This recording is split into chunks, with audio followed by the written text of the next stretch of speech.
Hi there guys, welcome back to the channel. I've been asked a lot recently about chronic fatigue syndrome, long COVID, managing fatigue, things like that. And I came across this lovely lady, Moira from Scotland, in the Public Health Collaboration in Sheffield in the UK, perhaps 2-3 months ago. And upon speaking to us, quite fascinated by what she had to say about dietary interventions and things like that to support people with chronic fatigue. So how are you doing today? I'm great. Thanks so much for inviting me on to talk about this, Jonathan. My pleasure. Yeah, I appreciate you've got a lot going on at the moment, so I won't take up too much of your time. But I just wanted to ask you a little bit about chronic fatigue itself. So perhaps, do you have any kind of data or statistics on how frequent it might be occurring in people, and anything like that? So is there something particularly you find useful about a diet that maybe isn't so useful with other things? Because there's lots of ways you can go about it. I've suffered chronic fatigue myself since I was 14. Diet for me has been the big impact, as I'm sure it has been for you. But I'm kind of wondering some of the stats and how you've come across these sort of conclusions for yourself. Okay, so I haven't checked the stats just before today, but obviously since COVID hit, the stats for people suffering generally from chronic fatigue type conditions has gone up dramatically. The ONS have done surveys of long COVID, and we're into the millions of people that are potentially suffering now from long COVID. And of course, chronic fatigue syndrome itself has been a relatively potentially underreported and underdiagnosed condition, because it often takes people at least 2 years to actually get a diagnosis. So although we know there's a lot of people suffering from it, a lot of people still struggle to get answers from their doctor about what's going wrong. And I think that's partly because these things are difficult to diagnose. There's no test to go to your GP for to identify you with a chronic fatigue condition. Most of the time people go and all the tests come back as normal. They might not be optimal, but GPs are really looking to exclude disease. They're not looking to optimize health usually. And so people like myself, practitioners who are working more in the natural health world and nutrition world, are tending to look to try and optimize health. So there's quite a big difference in that approach. So it's become a growing problem. And I'm noticing a trend now, actually, that I deal with a lot of long COVID clients, and I'm noticing a trend that they're beginning to get a chronic fatigue syndrome diagnosis now. And that probably fits a little bit with what we've seen with chronic fatigue syndrome, that it takes time. And I think now that, people have been given a long COVID diagnosis, but some of them are now getting a chronic fatigue syndrome diagnosis in addition, which kind of makes sense, because when you look at the underlying mechanisms that are going on in these conditions, they're very similar. So I don't know, would you like me to touch a little bit on my sort of story just as we kick off about this? Or? Yeah, that'd be helpful. Yeah, it's always good to get a backstory on people. Oftentimes we see people online talking about particular topics and diseases, illnesses. It comes better from someone that's been through it and experienced it, I think, because you can get firsthand the kind of sense of feeling and how they've gone about it. Yeah, absolutely. So, I mean, my own story was I was a senior manager in the health service for 20 years. And I probably felt pretty energetic and pretty good until I was sort of maybe getting to the age of about 30. And then over the next 10 years, really, my health started to dip, really. And I was struggling with stress in particular at work. So I was really struggling to cope. I was doing my job very effectively still, but I was struggling really behind the scenes to cope with the amount of stress that was going. And the situation had changed in the NHS. When I joined, you could apply for funding to do lots of things. And now we were looking at taking funding out of the system and things, and, trying to support staff in very difficult circumstances. So it was difficult. I had a virus myself, probably when I was about 32, something like that, before I had children. That really knocked it out of me, and I had several months off work, and it took me a whole year to fully recover from that. So that was a bit of a background that maybe things weren't kind of great from there on for me. And then after that, I struggled a bit more. I had a family, I had 2 children, had some time out, went back part-time, and then eventually full-time. And towards the end of my career, I was really struggling with chronic fatigue, really. It started really more as burnout, but I ended up on the sofa, unable to care for my children, to make the dinner, to do the housework. I was really, quite badly struggling with physical energy, struggling to walk any distance, and brain fog. I had really severe brain fog. And that was what concerned me most at work, I think, to start with, was the feeling that I might make mistakes. I wasn't able to operate Excel spreadsheets as quickly, and I'd worry I'd make a mistake with them and this kind of thing. So, and eventually it just led down a path of illness, really. And again, I was one of those people that had lots of tests done, nothing was wrong. And I was really left to get on with it myself. I did see a professional that helped me actually with some breathing, and I credit him really with the start of my recovery, because I didn't know very much about lifestyle. Having worked in the NHS for 20 years, I still didn't know much about nutrition, stress management that well, other than some of the basics you taught at work.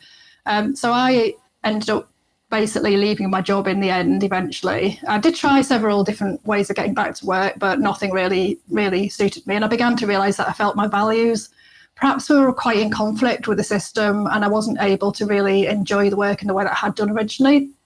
So I decided I would just do something different. So I actually quit my job, and it was only then that I really started to get better again. I'm not suggesting everybody has to do that, but for me, it was definitely a turning point. I felt I needed to do something different with my life. I felt I needed to do something more aligned with my values.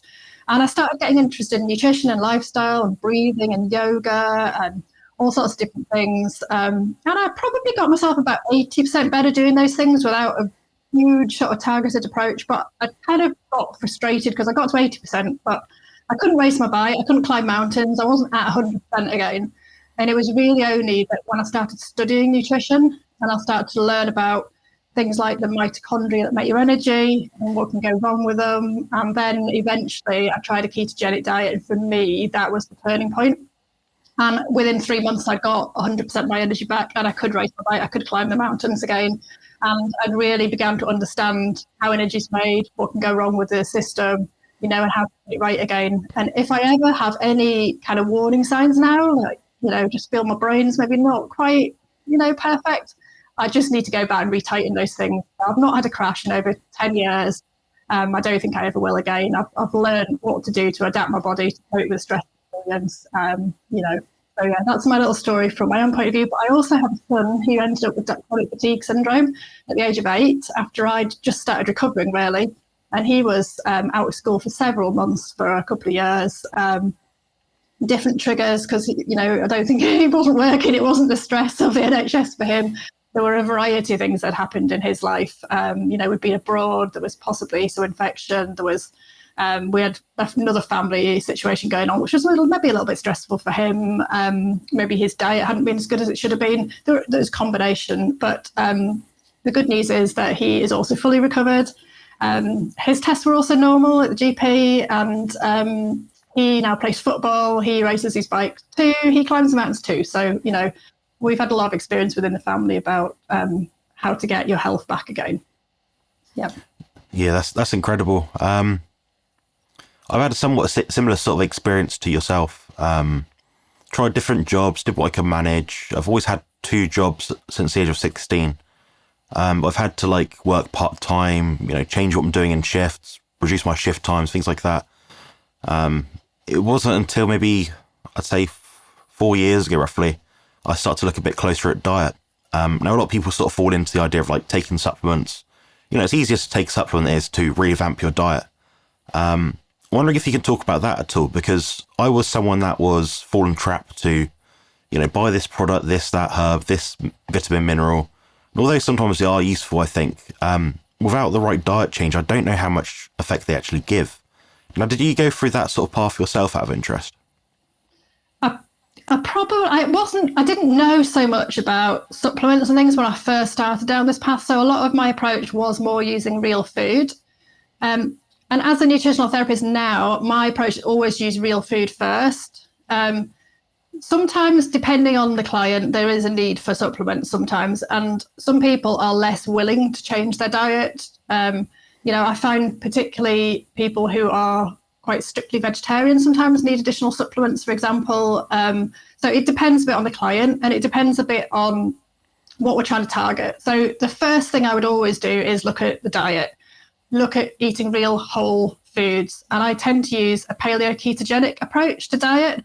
So that means eating things that our ancestors would have eaten as hunters and gatherers, and it would be a low carb towards the ketogenic. Well, I would try and get people towards the ketogenic side of things. So trying to include lots of meat and fish and eggs and healthy fats, trying to reduce high sugar fruits, reduce starchy vegetables, and take out all the processed food. Basically, that would be my starting point for people, and see how they do. Sometimes that's all you need to do, and that's absolutely fine. If people are struggling, then sometimes I might do some testing to see if we can find out if there's anything else going on. So I might do some testing to look at whether they've got optimal nutrient health. I might quite often look at gut testing. I think often gut symptoms come along with these conditions. So people often come presenting with, either gut pain or bloating or some form of that's indicating gut inflammation. So often, I'm thinking about things like, is there inflammation there? Is there any leaky gut going on?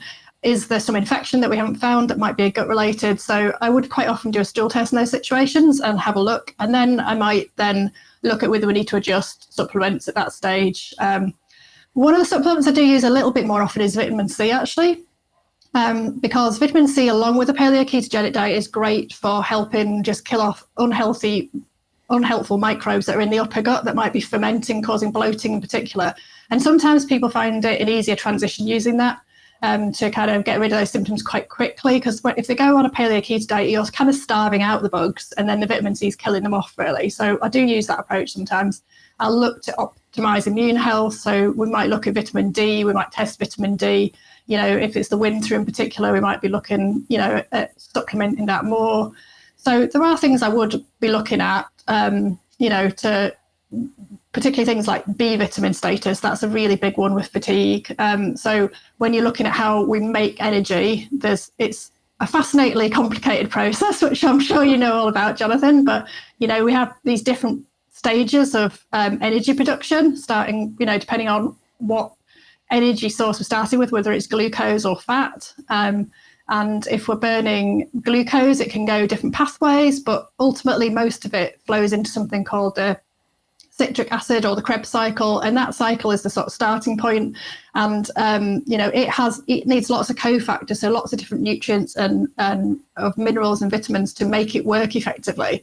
Things like iron, things like the B vitamins. And then when it gets into the next stage would be, hopefully we're making energy in the mitochondria, which are the little powerhouses in the cells. And they use different, they have different needs again. So things like CoQ10 there, for example, are really important. So yeah, we'd be looking to see, how can we maximize it with food? And then if people are struggling, maybe they might need additional support as well. Yeah, I like your multifaceted approach. You obviously explained about leaky gut. A lot of our immune system is developed and built from our gut. If we eat the wrong food, we tend to feel really bad. So that makes sense. That's going to explain one reason why people feel fatigued.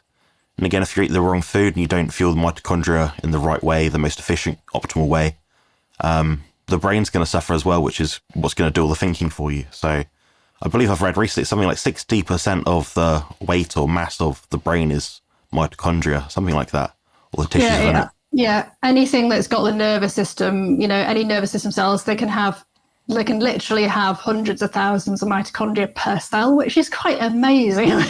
You think about it, compared to something like a skin cell that doesn't need much energy really. It's, but the centers of the body, like the heart and the brain, the nervous systems that use, muscles as well, they will have thousands of mitochondria per cell, because that's where we're really using our energy. And also when you think about the fact that the brain is 70% fat, for example, you really see why we need fat in the diet. It's not just a fuel. We're actually, some of our body is made of fats, and we need them to make things like our sex hormones. We need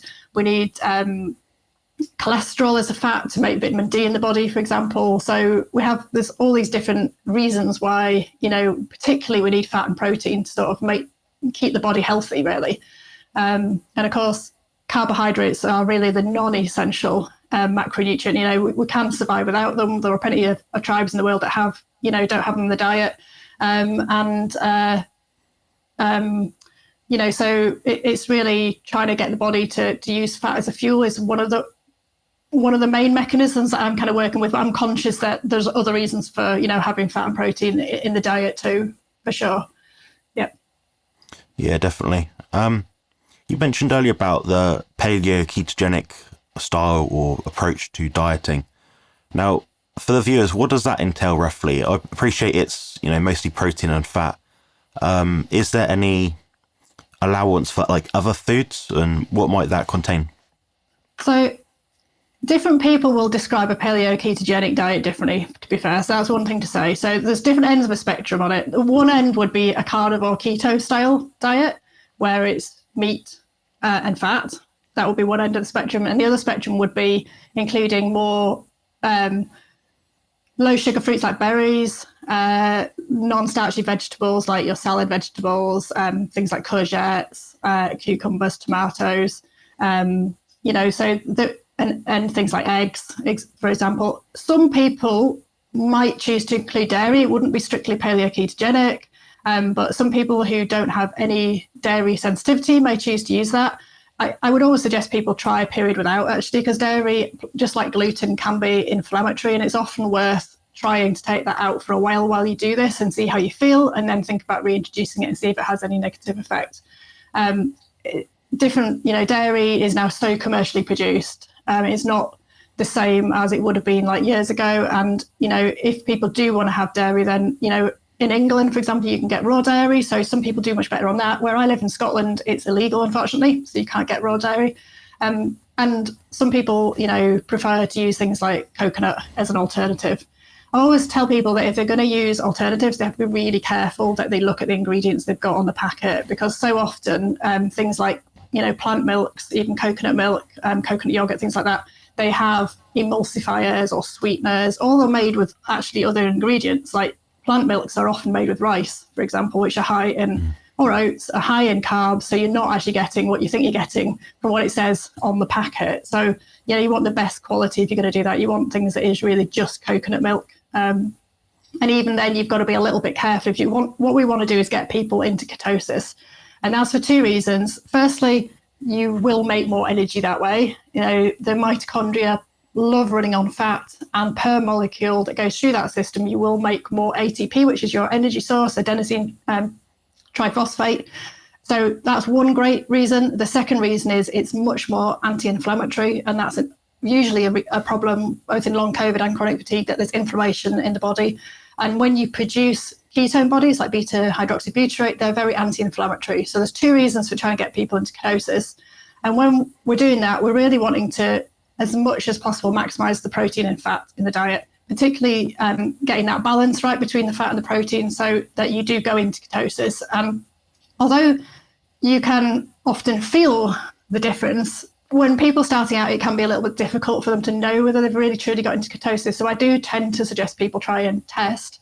If they don't have much money, the cheapest way to do it is with urine sticks. They're a bit less reliable, and I've had some issues, like if people keep them in a bathroom, they can sometimes get a bit damp. They don't work very well, but they are the cheapest, most, simplest option. But alternatively, the best option is to test with a blood ketone monitor, and I quite like to use one that does glucose and ketones, so you can look at the ratio that you've got, which is really what we're trying to do, is we're trying to keep the glucose low enough and the ketones high enough that we're really in a state of good ketosis. And often people, once they've started to do this, they can feel the difference, so they kind of get to know if they're in ketosis or not. And I can certainly tell when I feel really good, I know I'm in ketosis. And if I have a day where I'm kind of struggling a bit and I might just check to see what's happening, it's quite often I find that I've fallen out, and maybe I'm not saying I stay in it 100% of the time. I don't. I probably stay in it like 85, 90% of the time.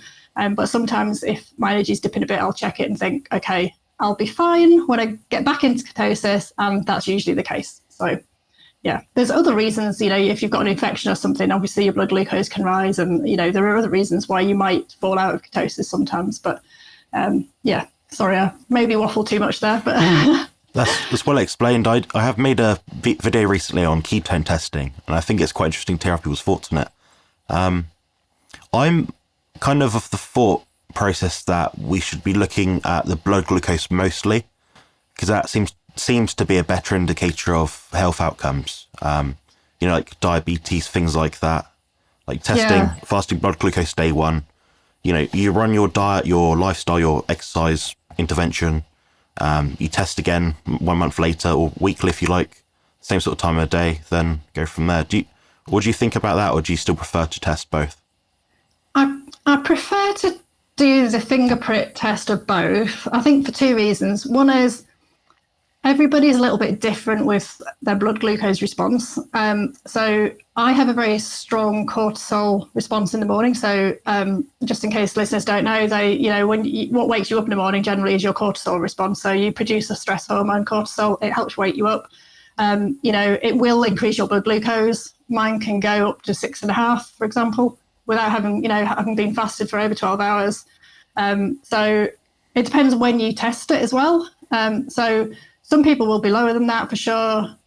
And I prefer to test sort of an hour before dinner usually. And that it would be different. If I had somebody who was really struggling to get into it, I would suggest they probably tested a bit later in the morning as well, before they've eaten, maybe eat breakfast, maybe move to 2 meals a day, maybe test a bit later in the morning, like just before you eat. So maybe 10 o'clock or something like that, to see what's happening.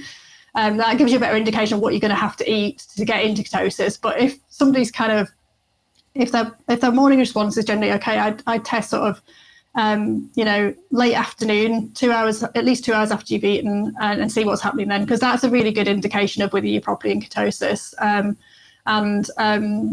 And if you just, if you're trying to do this for a period of, to resolve a health problem, then you want to be tested every day for a while, I would say, because you can tweak your diet much faster and more effectively if you do that. I totally understand what you're saying. And if you're trying to manage diabetes, then it's a slightly different scenario to other things. But and you might not have to be in ketosis to manage your diabetes. A low carb approach might be okay with that. For some people, I think they don't have to go as far.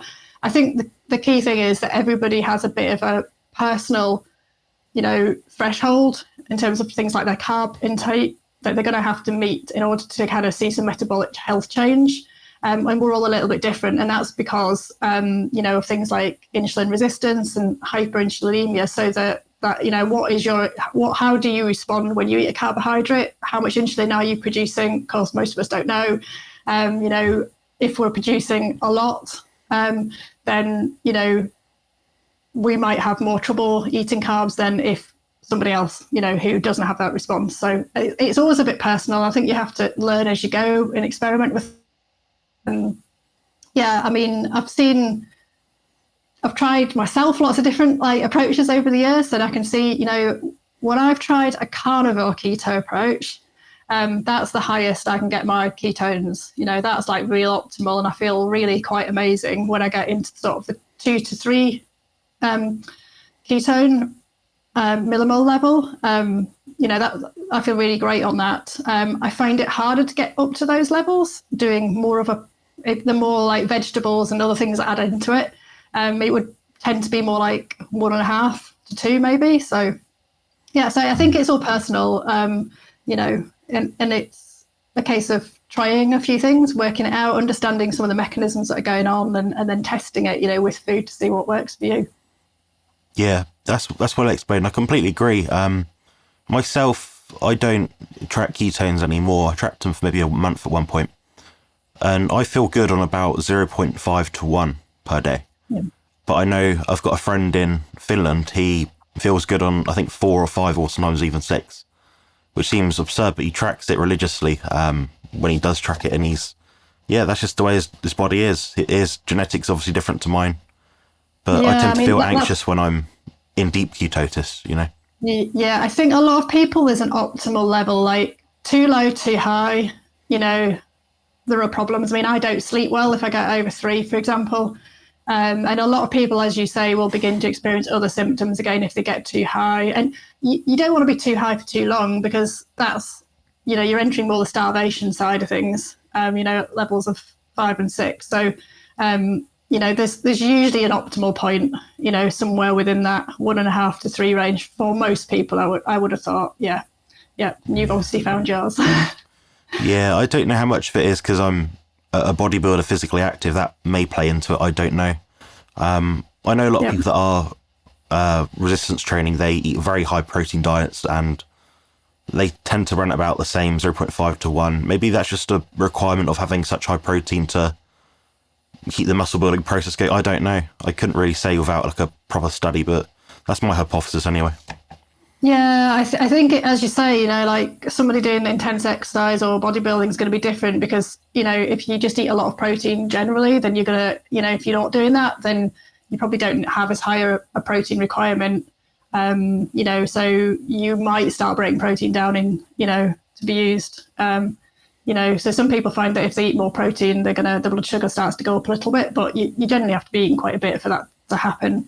And often people are not eating enough protein in society. I think that, you know, it's quite often it's the other way around that's actually the problem. So I have noticed that if I eat a lot of eggs, for example, I definitely have lower readings. So I think there's something about eggs with me that has, you know, brings it back down again. So it's, you know, we are all individuals at the end of the day. And, you know, it's interesting. I've just done a period of carnivore keto, and I wanted to experiment a bit about, you know, how I would feel doing some more extreme sort of sports doing it. So the last couple of weekends I've been away. I did a bike packing event over in Perthshire where we did 1,400 meters of ascent and 85 kilometers and 0 carbs, no problem at all. No energy dips, no problem.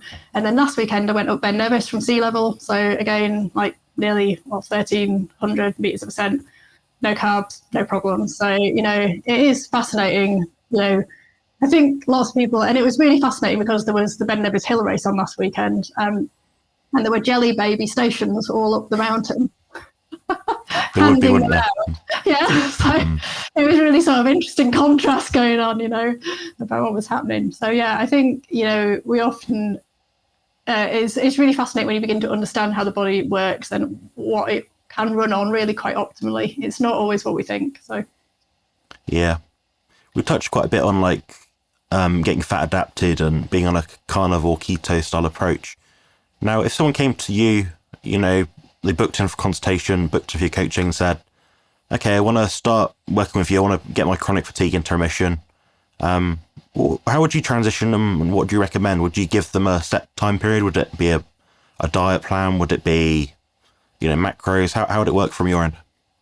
So it would depend on their starting point. So I've had people come to me who only ate takeaway pizza, which is the most extreme situation I've ever had. Unfortunately, that hasn't happened very often because most people come quite well informed. To be honest, they've done their own research. They've tried quite a few things, but it does happen. And, you know, so at the other end of the spectrum, I've had people who've come whose wife's been like a natural chef and, you know, who've been eating the most amazing meals, but still struggling with fatigue. So it depends what you're starting with, because obviously if you're starting with somebody who's really done nothing and doesn't really understand the nutrition, you've got a lot more education and transition to do. So I would simply be trying to get them to eat real whole food in that situation and move away from processed food. It can be a real challenge because not everybody cooks these days. I think there was a really shocking statistic out recently that 70% of people no longer cook at home. So that, you know, that they're relying on either buying in made food, which a lot of people do, or buying ready meals, or, you know, so that's the reality. You have to find out what's happening in the household, what cooking's going on, what kind of other things are they catering for, you know, because that can be a challenge, especially if you've got chronic fatigue and you've got fussy eater children, or you've got a vegan partner, you know, so I try and understand what's happening for the client. And then, so I would transition them onto real whole foods would be a starting point. And then I would try and transition them onto paleo keto as the next step. So I would do that by two things, really. Firstly, just explaining to them, you know, why we need to do this. So I'd be trying to explain to them about three major things. So one would be blood sugar control and insulin production. The second would be mitochondria and energy production. And the third would be inflammation and things like oxidative stress, you know, damage that might be happening in the body that needs to be repaired. And the other actually interesting one, which doesn't get mentioned very often, but with chronic fatigue and long COVID, low levels of oxygen can be a bit of a problem too. So sometimes there's sort of microclotting or damaged lining of blood vessels and that kind of thing. So actually a ketogenic diet can be really helpful with that as well. And so, you know, we'd be looking at moving people towards that and then personalizing it a bit. And I would always give them suggestions of like food for breakfast, for lunch, for dinner, you know, healthy oils to be cooking with, you know, and I'd be looking at their particular likes and dislikes and how we can fit all of that in. I'd be looking at if they're really severely fatigued, we might need a different approach. We might need an approach which is, let's look at some really easy food options that you can have in the fridge or cupboard ready to eat. And that might be a starting point. So, for example, we might want to be thinking about like Tin's oily fish, coconut yogurt, a good quality coconut yogurt brand, things that, you can easily, very, very easily whip up. So I've got handouts for people on that kind of thing, for example, just moving them slowly across. And some people may need to go a little bit more extreme to get a shift. So if I get somebody who's paleo, kind of keto, and they're not getting success, first of all, I'd really want to know, are they testing? And actually, what are the ketone levels? Because maybe they're just not in ketosis, so they're not actually doing the diet. So the more work I do, the more I encourage people to get to test so that I've got that data, because you can tweak it so much faster and more easily if you've got data and you really know what's happening. And then some people might need to go more towards like a more restricted, like carnivore keto end of things to get results. There are people I've seen who need to go a little bit further to get that result. Not many people want to do that, but it is, it's definitely an option that's available. And I would also be looking at other big areas like stress and sleep. I mean, they're so important. So I'd be, nervous system problems often come with long COVID and chronic fatigue syndrome. That the nervous system's hyperactive, overactive, and at the same time, it's almost like a combination of being hyperactive and underactive, because it feels like you're in hibernation mode almost. So it feels almost like in some way you've gone to sleep, but you've got this hyperactivity going on. So it can be like the tired, wired sort of feeling people describe. And that was certainly for me. I was definitely in both those zones weirdly at the same time. So, doing things trying to support the nervous system and trying making sure people get good quality sleep, because there are lots of sleep disruptions come with these conditions. Either people don't sleep well, so they have lots of wakenings at night, or they have trouble getting to sleep. But the other big one is that they just wake feeling unrefreshed. And again, that was me. It didn't matter if I slept for 12 hours, I would still struggle to get out of bed and function first thing in the morning. So we're trying to make sure, so things like just the simple sleep hygiene things, like make sure your room's dark, but, trying to avoid bright light before bed, not watch screens. So you're not, don't watch a drama detective series or the news, an hour before you go to bed. Things that people don't always realize are causing a bit of a stressor.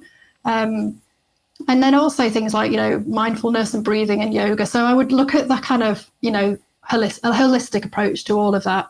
And there are even things you can do, you think about more, slightly different things like saunas and red light, which I would never do when somebody's like in a crash phase with fatigue. But I think once people are starting to build resilience, they're great tools to be able to use sort of going forward as well. Yeah. Yeah, I like the way you describe it. It's similar to the way I'd probably approach it as well. It's try and get a diet plan in place first, something that they can achieve, then add the other things bit by bit, and what people notice is, like you did and like I've pretty much noticed, is that I can get maybe 80% of the way there, just doing a pretty good diet, but the rest of it is keep you on top of things, not using paracetamol when you don't need it, not becoming reliant on painkiller medications and caffeine supplements and all this, that and the other, keeping alcohol to moderation, sunlight exposure, getting rid of the blue lights before bed. It all comes into it, and I think that most people probably get the best success if they try all those things. Just to make sure they're doing it. And these are like lifestyle habits you should just have anyway. And it's amazing because my nan would know this. She's 93 years old, and she would know all these things. Eat sensibly. Don't watch screens at night. And she's now 93 years old now, and she lives a very healthy life for a lady of her age. So it's amazing. It's what's the word? Ancestral wisdom sort of thing, but it does make sense. It is. I think it's totally that. And I love the way you just described that, because that's how I would say to my clients is that, when you fall ill, it's a bit like a domino effect. Like things have not stacked up probably for a while, and then there's a tipping point. And for a lot of people, that is an infection, like with long COVID, the infection is a tipping point at which you end up in ill health. For me, I think it was really, really high stress at work was probably my last tipping point, but I'd had infections and problems in the past. And my diet, I used to even leave meetings to go and get chocolate and coffee as a fix because I couldn't keep going without it, So I was really in the kind of poor glucose control craving sort of side of things. And then And now I often describe to people that what you've got to do is you've got to get all those dominoes standing up again to get your health back. And it is totally like you said, it's about layering up these strategies till you get to that tipping point where you tip back towards good health again. And those of us that have ever been there, we know we have to keep on top of these things. We've learned our lesson, and I'm the same. I still wear blue blocking glasses in the evening if I want to watch television. I still try and make sure I get to bed at a reasonable time every night. I still stick to my diet as much as I possibly can, and I get out every morning, first thing before I work, for a walk in the daylight, try and have a coffee in the sunshine, so all these little things, they make a big difference, absolutely. And trying to get some exercise in as well, regularly and things like that too. Yeah. I strongly agree. Well, I appreciate your time. That's pretty much all I have to ask you today. Now, where can people find you, assuming you want to be found? So do you have any website, social media links, things like that?